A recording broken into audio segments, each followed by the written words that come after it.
Israel is continuing its operations in Gaza to achieve its three war objectives: destroying the threat from Hamas, removing Hamas from power, and freeing the hostages. While the IDF battles Hamas cells in northern and central Gaza, the world's attention is now on the southern city of Rafah, where Hamas has embedded its remaining battalions among an estimated 1.4 million civilians. With us today to discuss the complexity and the necessity of an operation in Rafah is the foremost expert on urban warfare in the United States, retired Army Major John Spencer. Major Spencer, thank you for being with us today and sharing your insights. Thanks for having me again. American and Israeli officials have been outspoken. They agree that Hamas needs to be destroyed. They agree that Hamas needs to be uprooted from Rafah, but there's disagreement about how that should be done. So if Israel's goal is to destroy Hamas, do you believe that can be done in any alternative other than that ground operation?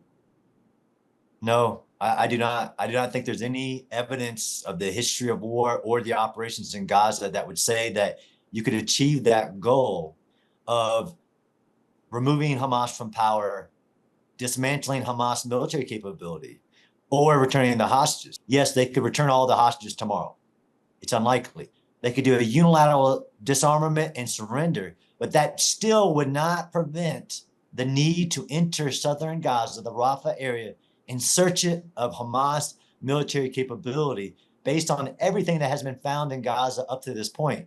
Deep buried military weapons manufacturing capability, weapons supplies, rocket supplies.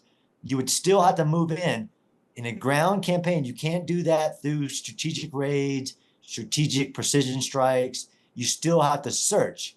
So I don't see an alternative that would achieve the goals of removing Hamas military capability or preventing Hamas or Hamas 2.0 from having military capability if a ground campaign is not conducted. But a matter of how it is done, they have to move civilians out of harm's way and then provide humanitarian assistance to them once they move them, like they have before this.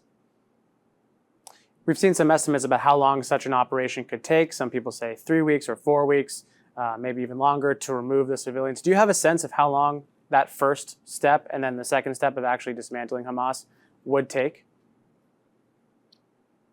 I mean, you'd have to hold all things constant, like the Hamas full refusal to surrender, because it has the hope that the operation won't happen or the hope that they can negotiate some way that they survive.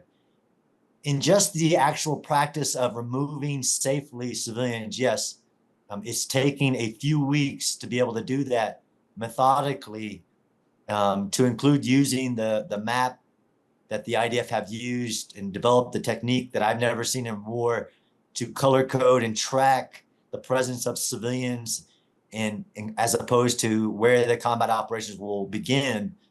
That has been taking weeks to identify the routes to still prevent Hamas from leaving with the civilians. So you have to establish the areas in which the civilians will go through, while also preventing the Hamas strategy to get civilians hurt even in that process. Yeah, a few weeks to do it once you began it and set the conditions to prevent Hamas from basically not allowing it. Major John Spencer, thank you for spending time with us today, for your expert analysis. We will continue to follow you as you report on this war and shed light on all that the IDF is doing as it conducts this campaign. Thank you. Thank you. And thank you all for joining us today. We'll see you soon.